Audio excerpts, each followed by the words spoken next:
Last pa rin, check po natin na wala pong basag o damage.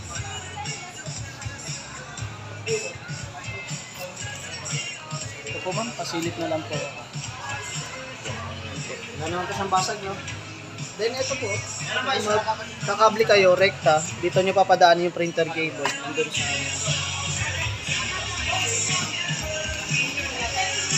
printer cable. Kung gusto mo rekta sa PC or laptop.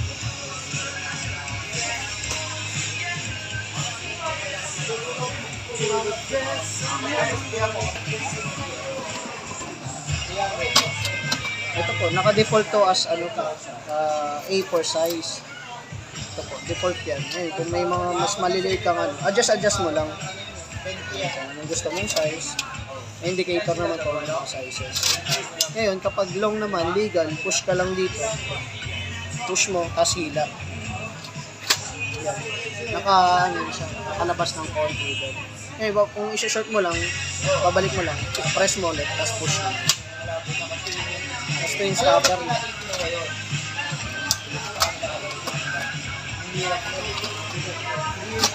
Tapos yung manual, dali lang naman ito pag based on manual. Pwede po pakiano sa kanya yung sa Wi-Fi?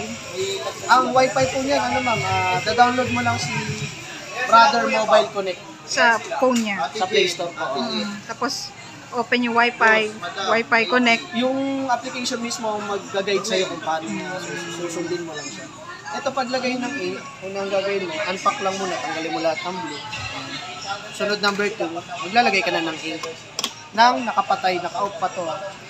Number 2. Tapos load ka ng ink, lagay mo lang itong mga ano, para di mawala. Hindi ka naman nilito kasi may color indicator naman.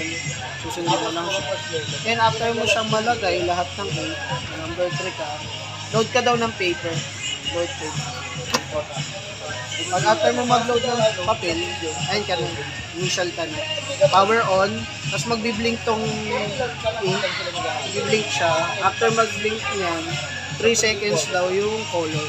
So, 1, 2, 3, initialize siya. Iikot na yun. Hintayin mo lang. Maglalabas siya ng... Isang beses lang gagawin niya. Isang beses lang. Baga para maano lang, circulate lang yung ano ink. Basta level nila kung di ako may then, ito lang, yung drivers niya, sa Mobile Connect naman, ano mo lang sa Play Store. Ay, sorry. Download mo na kaya ngayon. Ayan. Yan ang mag-guide sa'yo para i-connect yung unit mo sa Wi-Fi ninyo. Susundin mo lang siya. Ano yung... Ito yung password. Ano yung password mo? Bali, pa-power test ko na lang siya. Kuriya ka para si North. Pero laging Tapos ang warranty natin Full sa'yo. use po. Resibo lang po ang warranty. Dito dadalhin. Any octagon po kung saan po kayo malapit. Pero pag dito sa Manila, ang warrant ay service lang sa North EDSA. Hindi dito dadalhin. Kung mga check namin, kung mga minimal problem lang, titingnan natin. Kaya naman, mga clean lang Mga naman. cleaning, pwede. Pero kung may mga pyesa na hardware, ay doon diretso.